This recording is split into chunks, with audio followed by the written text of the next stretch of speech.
of moral reformation, a knowledge of We self. must work passionately and unrelentingly for first-class citizenship. For instance, the average so-called Negro, he doesn't think that he can go into business and provide jobs for himself. We've got to get smart. We've got to organize.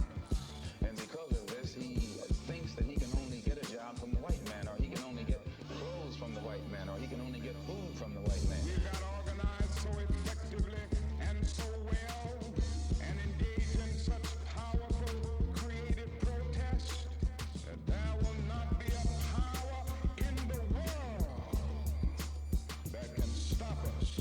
We gotta be proud to be black. Don't worry about what they say. We gotta think smarter and live smarter. We gotta want more and work harder, cause they ain't giving it to us. Put your all in.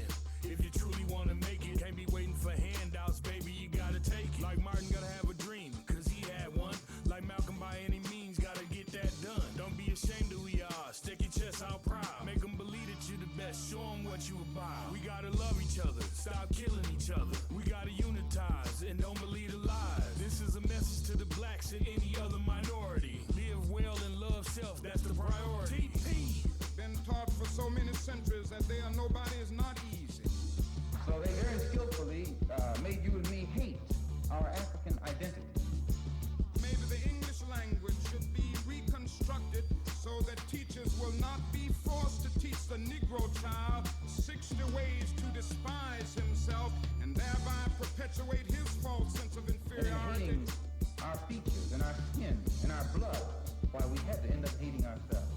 It made us feel inferior. We must no longer be ashamed of being black. See Jumbo. Thank you, John. See Jumbo, everybody. Welcome back to Satora's Black History Corner internet program. I am your host, Catherine Hunter Williams, and along with me is my co-host, Miss Catherine Blake. Hello, everybody. Looking lovely as usual. Oh, you are too. Amen. Two beautiful black women up here, huh? Amen. Amen. Hey now, all right. Today we're going to tell our story about a victim of another kind. It's called School to Prison Pipeline, Clyde Kennard. I kind of told you a little bit about him on our last program. He was a civil rights pioneer, and Miss B will continue with her series about women in the suffrage movement.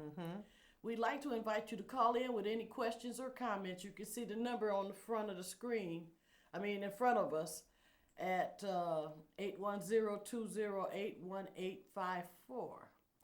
Okay, let's get into it because we don't have a lot of time, and we got quite a bit to talk about today. Amen. Amen.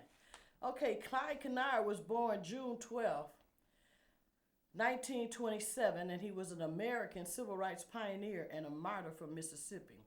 You know, in Mississippi, I think, was one of the hardest states to let go of black people.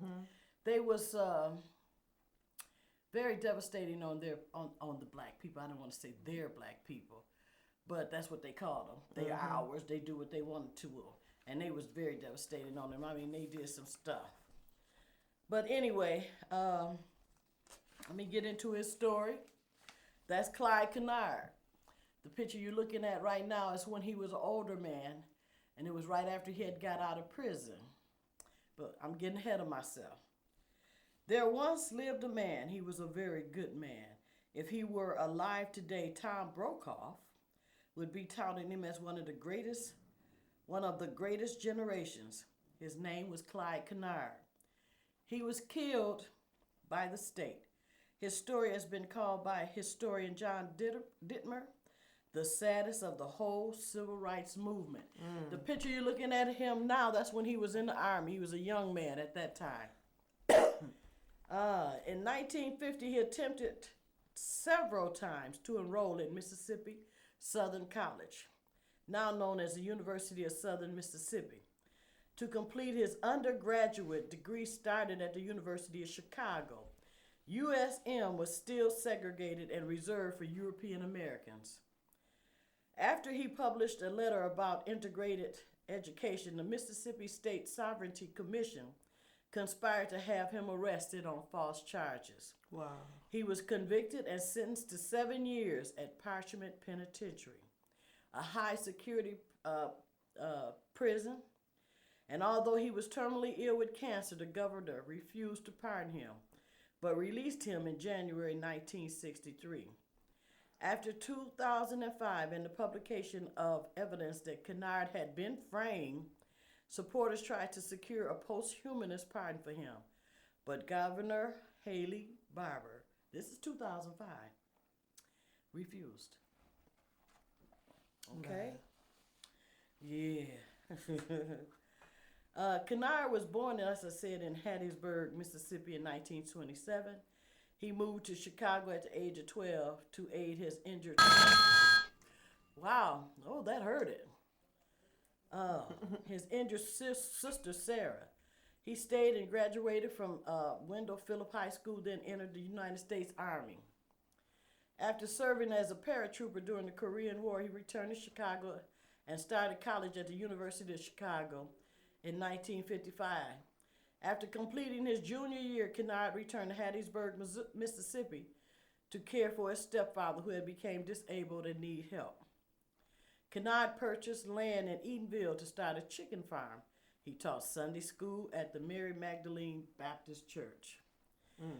On 3 separate occasions, 1956, 1957, and 1959, Kennard sought to enroll at Mississippi Southern College, one of Mississippi's premier institutions, which was still segregated. And as I call this story, Clyde Kennard, political prisoner, victim of another kind of school to prison pipeline. He was trying to go to college and he ended up in prison. Oh, and it had an exclusive white student body. Mississippi Governor James P. Coleman offered to have the state pay his tuition elsewhere in the state, but Kennard declined. I probably would have declined too, because I probably wanted to go to the school I wanted to go to. He preferred that college as it was the closest to his home, a major factor in given his family situation. Like I said, his father was ill, and he had to come home and take care of his father.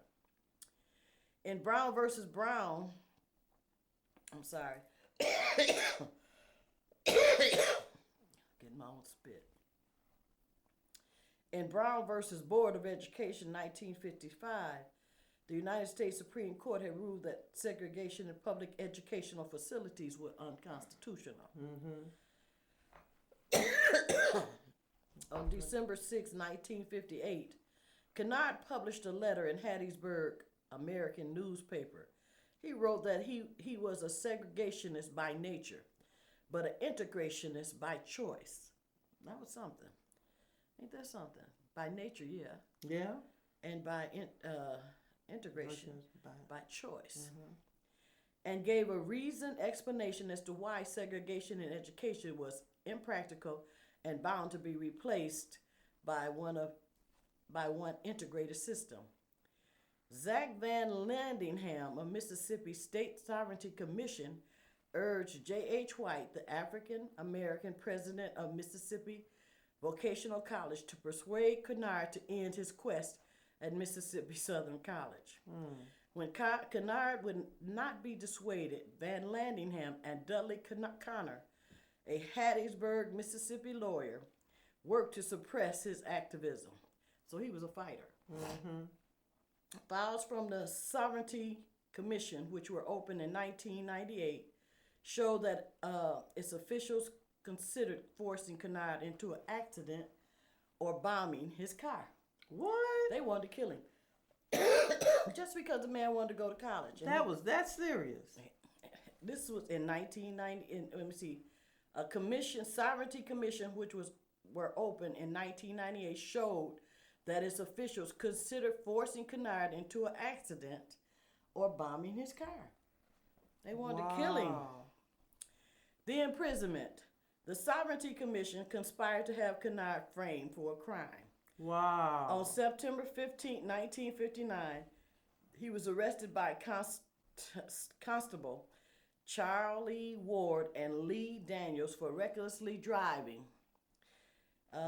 John, can you put up the other picture of him as a young, the man with the hat on? Actually, he had just got released out of prison. Yeah, that one. Because it's another picture with him and his sister, and that's going to show later. After he was jailed, Ward and Daniels claimed before the Justice of the Peace, T.C. Hobby, to have found 5 half pints of whiskey along with other liquor under the seat of his car. Mississippi was a dry state and possession of liquor was illegal until 1966. Didn't know that one. Kennard was convicted and fined $600.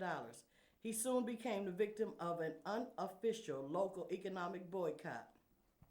They still do this stuff to people today. Also a tactic of the Sovereignty Commission, which cut off his credit. They still do this stuff today. Wow. To people. All because he wanted to go to school. All because he wanted to go to school.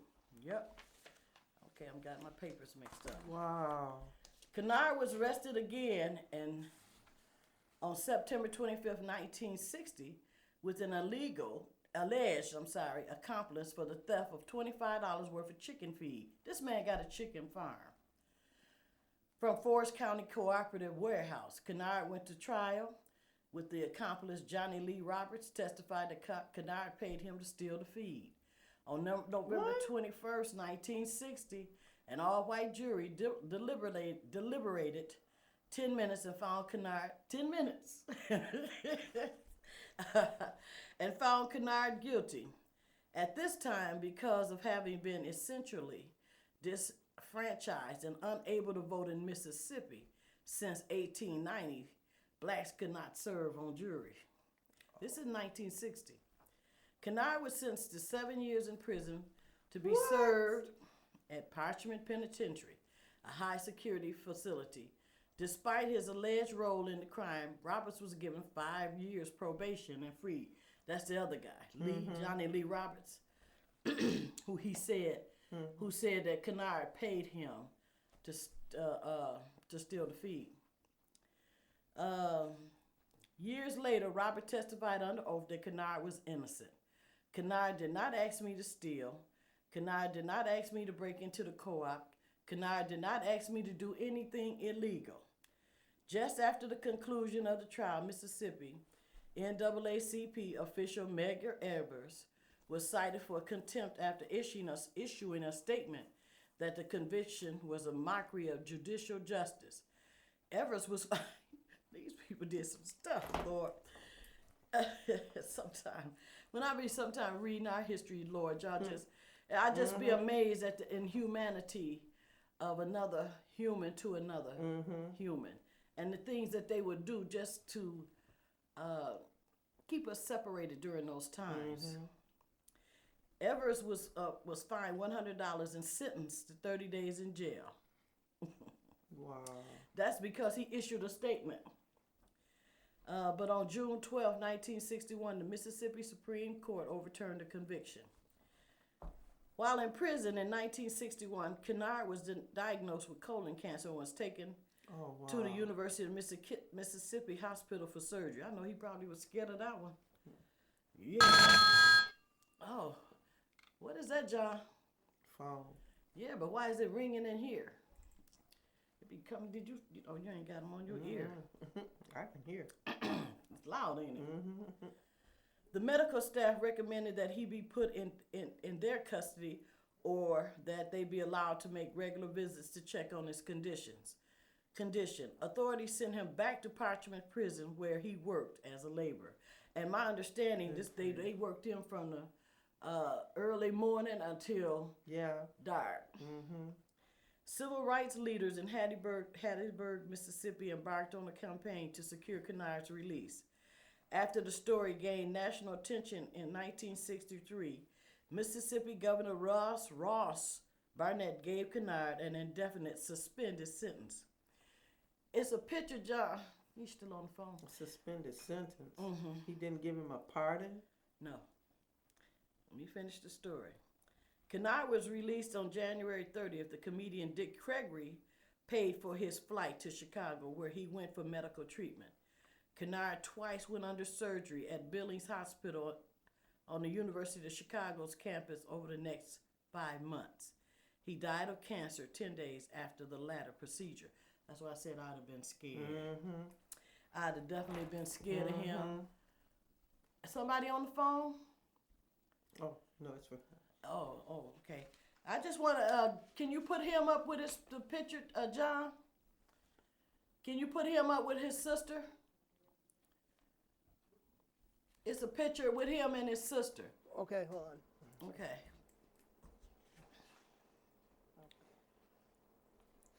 It's the same picture, but it's him with his sister. Okay. Yeah. Sorry She about was that. the one who was with him when he got out of, I can hear your conversation, John. John, we hear you. Get off the phone. Okay, okay. Hold on for a second. Just hold on, I got somebody else here. Can you hold on for a second? I'll be right back. Tell him you're doing a program. I know, that's like, so which picture you want? You got it up there. Okay, then what? We was hearing your conversation. Okay. All righty then. That's his sister, Sarah. What is her name? Sarah Tarpley, I think. That's her name. That's up there with him. That took care of him when he got out of prison. One more part, a couple more parts. Okay. No, I'd have definitely been afraid to have surgery. I'd have been afraid of them. Period. You know, they done had me in prison. I get cancer, and then y'all won't let me go. And then you talk about operating on me? Yep. No, thank you. Well, as the story said, Kennard twice underwent surgery at Billings Hospital on the University of Chicago's campus over the next 5 months, but died of cancer 10 days after later. the latter procedure. Okay. John Howard Griffin, I don't know if y'all remember this story about Black Like Me. He visited Kennard in the summer of 1963 and wrote an account of it. He recounted some of Kennard's last words, including these about his ordeal. I'd be glad it happened if only it would show this country where racism finally leads. And be sure and tell them what happened to me isn't as bad as what happened to the guard who verbally abused him on the ride to the doctor. What? Because this system has turned him into a beast, and it would turn his children into beasts.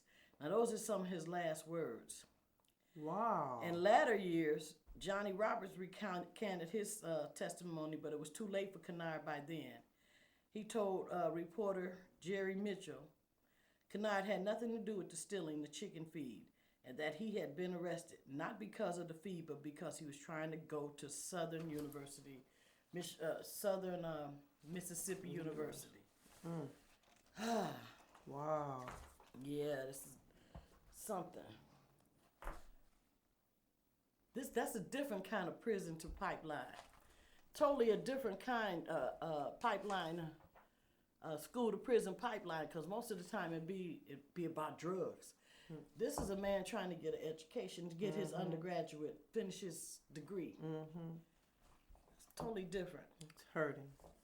It do. Well, you know, we've been telling some stuff on here that is very hurtful and it's devastating to even know about or hear about. I apologize to you for that phone call. You know, I didn't know that I had left the mic open, so I apologize for that. It's like I was getting calls out left and right. We're a busy day today here, so. Yeah. Yeah. Can you? It's a picture that I have of Parchment Farm. With the picture. I hope it's kind of clearer on there. Can you put that on there so you can see? There it is. The guards are standing there. The black men standing there with the dogs.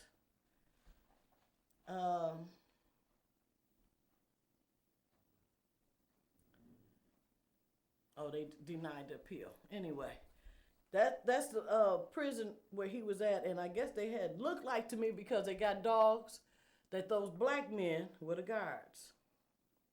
That's what it looked like. Look at it. See? That's unusual. Yeah, but it looks like they had the dogs. I guess if they Yeah. that they were like guards or something, because you don't see no white faces in there. No. Nope. On July 7th,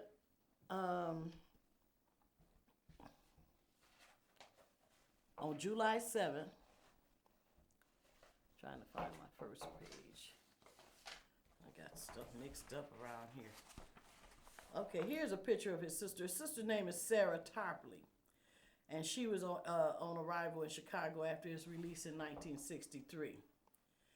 On July, he died. He joined his ancestors. I don't like to use the word died because the spirit doesn't die. The body may die, but the spirit did not die. On July 4th, 1963, you done read something that hurt, huh? On July 7th, a funeral service for Kennard was held at Metropolitan Funeral Parlor at Chicago. A poem he wrote on April 16, 1962 was read to the congregation, sensing his limited lifespan. Can you, John, put the picture of him with his sister again? Yeah, she the one who arrived in Chicago after his release in 1963. During that time, he was terminally ill.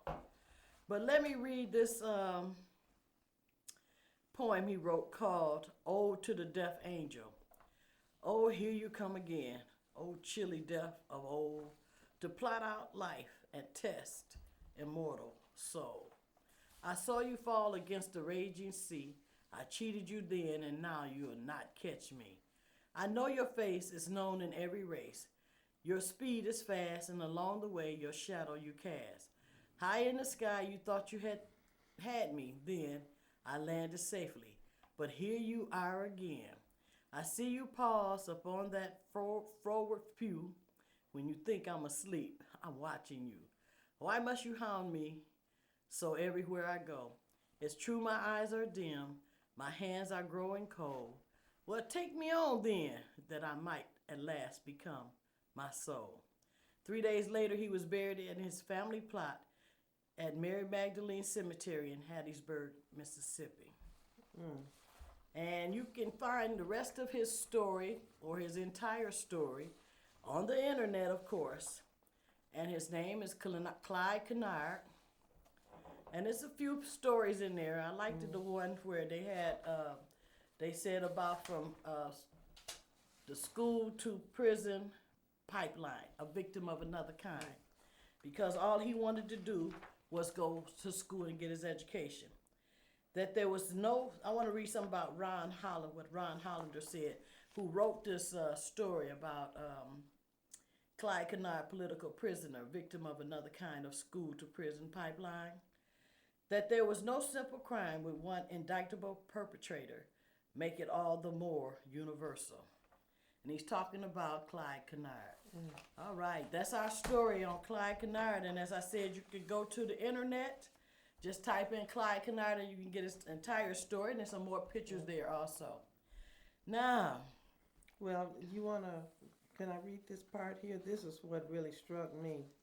okay, hold on just a minute. Clyde Kennard died because he was desperate to get a college education. As we talk about today's school to prison pipeline, let us not forget that for decades, black youth and adults were victims of another kind of school to pipeline, prison pipeline. And that's what I was talking about, the drugs. This is not a new phenomenon.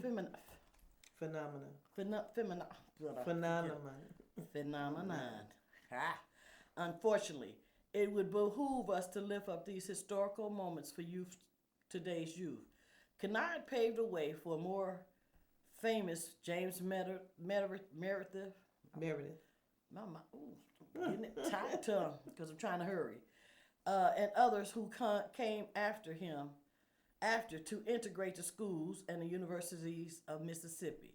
We should call out his name alongside those of King, Malcolm, Stokely, Huey, Ella, Fannie, that's Fannie Lou Hamer, she's one of my heroes, Septima, and more. All right. As I said, to learn more about our story on Clyde A. Kennard's life, you should read this good essay by Timothy J. Minchin and John A. Salmon titled The Saddest Story of the Whole Movement, the Clyde Kennard Case and the Search for Racial Reconciliation in Mississippi, 1955 to 2007. You want to read that? Oh. That last paragraph? Oh. I thought that was nice. David Oshinsky, 1998, describes Kennard's time at Parchment. Kennard did not. Can you put that picture up again, John? Yeah, is that? Yeah, that's it.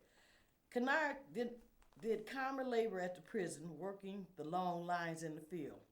At night, he wrote letters home for illiterate convicts and taught a number of them to read and write. That's nice. In 1962, suffering from severe stomach pains, Kennard was moved to a Jackson hospital where surgeons removed a cancerous growth from his colon. He returned to Parchment 11 days later, despite a medical report that recommended immediate parole because of the extreme poor prognosis in this rather young patient. Sent back to the fields, Kennard lost 40 pounds and could barely walk. Yet Parchment officials canceled his medical checkups, claiming that he did not need additional care. They killed this man. They killed him. Just as sure as their name, they killed him. You know, he just had surgery and they put him back in the field to work all day long. 11 days in a delicate spot like that? Yeah. And I bet it wasn't 11 days. I bet it was less than that. Woo, Jesus. Good Lord. Okay, that's our story about Clyde Kennard. And like I said, if you want to get more on him, please go to the internet and read about his story. And like I said, it's called Prison from School to the Prison Pipeline. Some awesome stories about him, and he is a civil rights pioneer. Yes. Okay, Miss B. Okay, I'm going to give you some more information about our suffrage women. The first one I'm going to give you we've done her before. Josephine St. Pierre Ruffin. She was an African-American publisher, a journalist, a civil rights leader, suffragist, and the editor of the Women's Era, the first newspaper published by and for African-American women. And Ruffin supported the women's suffrage, and in 1869, she joined Julia Ward Howell and Lucy Stone to form the American Women's Suffrage Association in Boston. A group of these women, Howell and Stone, also founded the New England Women's Club in 1868. And Josephine Ruffin was the first biracial member when she joined in the mid-1890s. Josephine also wrote for the black weekly paper, The Courant, and became a member of the New England Women's Press Association. The New Era Club was disbanded in 1903, but Ruffin remained active in the struggle for equal rights, and in 1910 helped form the National Association for the Advancement of Colored People. And Ruffin was one of the charter members of the NAACP, along with other women who had belonged to the New Era Club. She co-founded the League of Women for Community Service, which still exists today. And I think that's by her being when she belonged to that New Era Club, it was a white club. That's how some of the white women got involved in co-founding the She NAA. was that light complexion enough that she yes, could she get was. in there? Yeah, but they knew she was. They knew she was black. Yeah. Yeah. Racially mixed. Right. Yeah. Yeah. Okay. And now a little But something. wait, a question I got to ask you. Is she, because it was some, what's the name of that organization that you invited me to and I got a kind of. The National Association for Colored Women. Is that what it is? It's still going on today. Okay, was she one of the founders? Yes. Right, that's what I thought. Okay. Yes. Okay. Okay, now this is some information on an abolitionist woman, and yes, she was white. She was, this is Fannie Villard. Fannie Garrison Villard. Yeah, Garrison. Yeah, I was going to bring Garrison in a minute. I don't know where John is, but I guess. Fannie Villard. There he. Okay. Oh, he's in there. Okay, hi, John. She was a woman's suffrage leader and pacifist. Fannie Garrison Villard was raised by the parents who taught her to reject society's view that women were second-class citizens. Now that was all women. All women are Well, not they second. still feel the same way. Yeah, I know. No, these were abolitionists. I know, but they Yeah. still feel the same way. Yeah. We still second class citizens. We have what they call that menopause and or what's that thing that I don't forgot how it is because I ain't man it's so long, but you have it before your menstruation come on. Post-traumatic No, stress syndrome. no.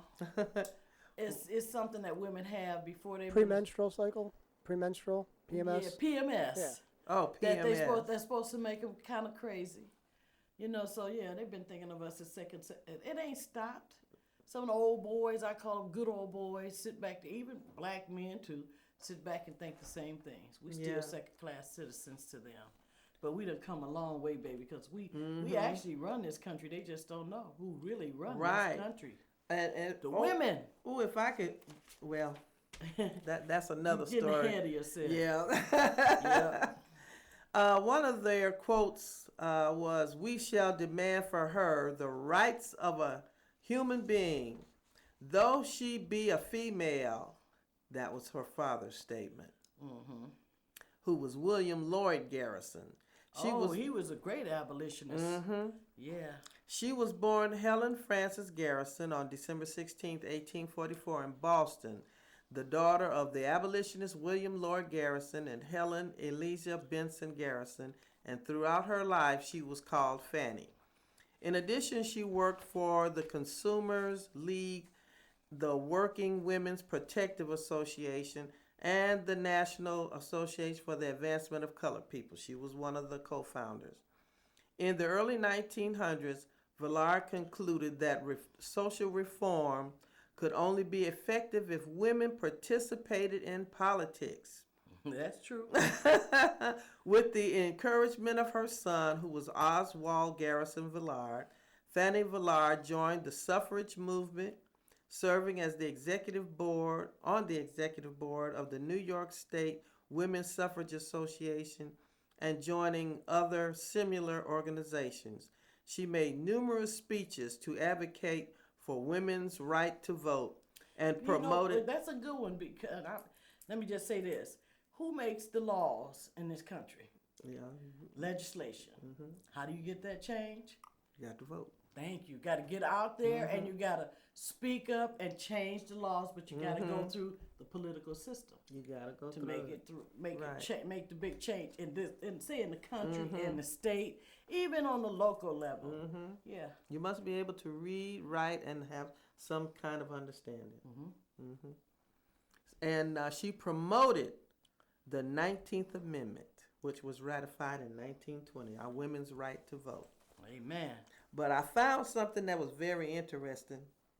That's our story of Fanny Garrison Villard. Okay. Just a little short something. I'm not going long. I'm just giving you something Just a little short. something about the women In the suffrage movement. It's that time. Now, this is Frances E. Watkins Harper.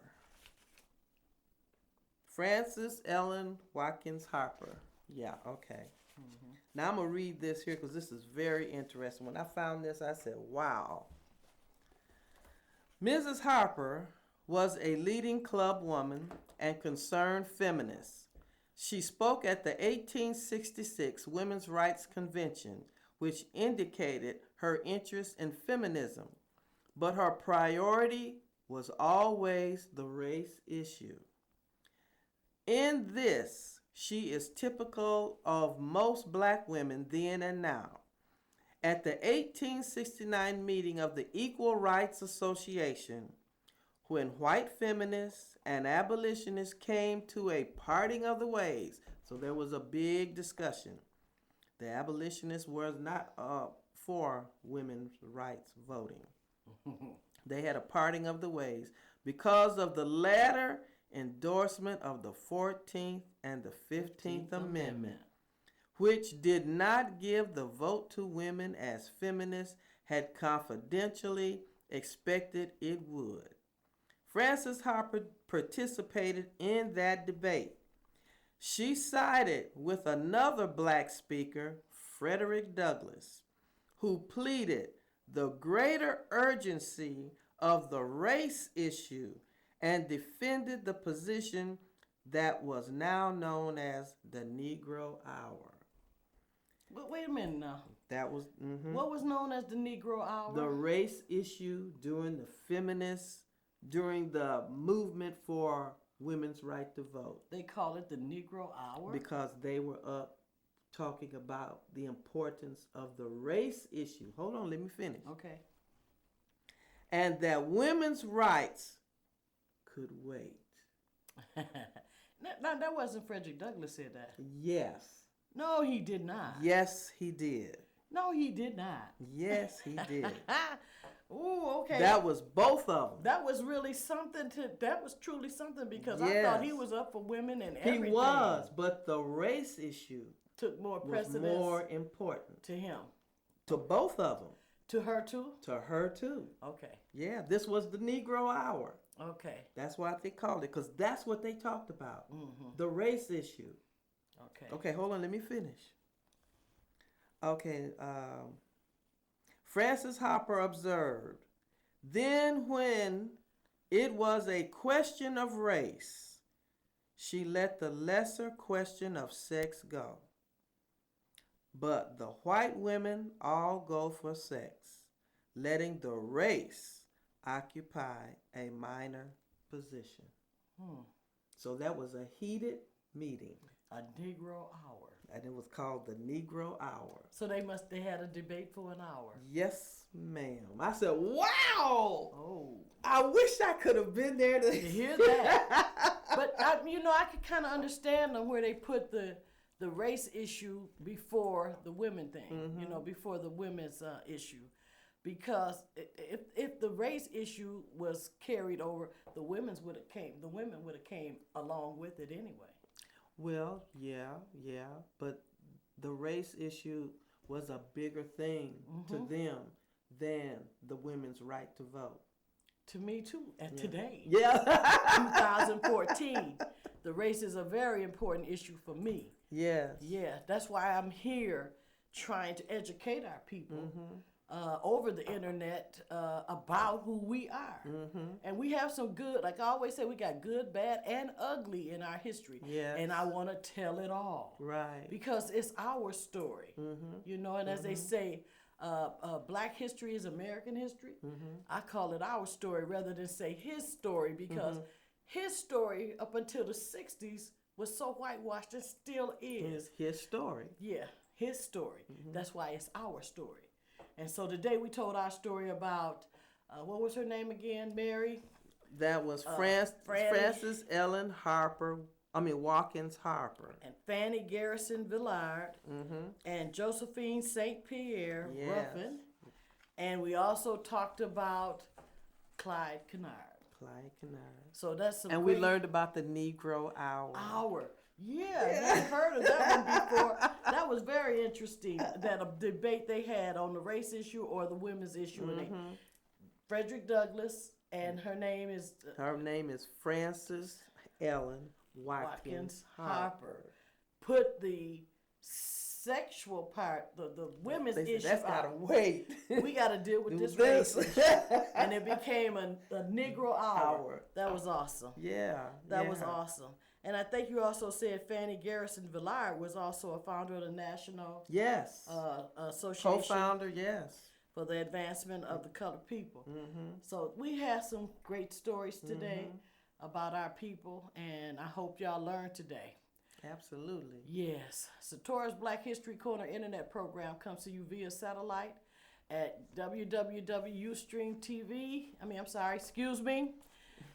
Ustream.tv channel Flint Talk Radio. Now Flint Talk Radio is one word. That's www.ustream.tv.channel Flint Talk Radio. And I see children, because my grandchildren help me so much. They all know about Ustream. I didn't know nothing about Ustream until I came over here to Flint Talk Radio. Anyway, you can watch our program every second and fourth Monday of the month starting at 3:30 p.m. Also, be sure to watch what's going on with political pundit Dr. George Moss every Monday at 2 p.m. We hope you enjoyed the song you heard at the beginning of our program. which is our theme song, and he will be but try to get him to be a guest on our next program. Be Proud to Be Black, featuring Martin Luther King Jr. and Malcolm X. And if you would like to get more information about this single, CD single, you can contact TP, that's who it is, 810-610-6476. As always, I like to say Asante, which is a Swahili word that means thanks to all of you who have watched our program today. And if you have liked what you have seen and heard, please pass it on to others. We need your support. Without it, we will truly cease to exist. Until next time, keep on keeping on with us and stay in perfect hotep, which means peace. Peace. All right. All right. The Negro.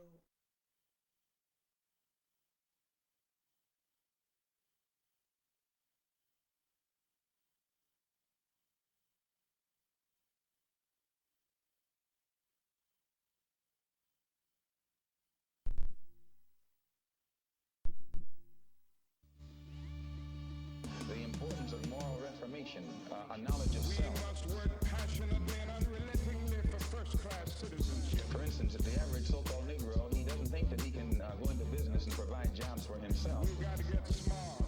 We've got to organize. And because of this, he thinks that he can only get a job from the white man, or he can only get clothes from the white man, or he can only get food from the white man. We've got to organize so effectively and so well and engage in such powerful creative protest that there will not be a power in the world that can stop us. We gotta be proud to be black. Don't worry about what they say. We gotta think smarter and live smarter. We gotta want more and work harder, cause they ain't giving it to us. Put your all in. If you truly wanna make it, can't be waiting for handouts, baby, you gotta take it. Like Martin gotta have a dream, cause he had one. Like Malcolm, by any means, gotta get that done. Don't be ashamed of who you are. Stick your chest out proud. Make them believe that you're the best. Show them what you about. We gotta love each other. Stop killing each other. We gotta unitize and don't believe the lies. This is a message to the blacks and any other minority. Live well and love self. That's the priority. TP. Been taught for so many centuries that they are nobody is not easy. So they very skillfully made you and me hate our African identity. Maybe the English language should be reconstructed so that teachers will not be forced to teach the Negro child 60 ways to despise himself and thereby perpetuate his false sense of And inferiority. hating our features and our skin and our blood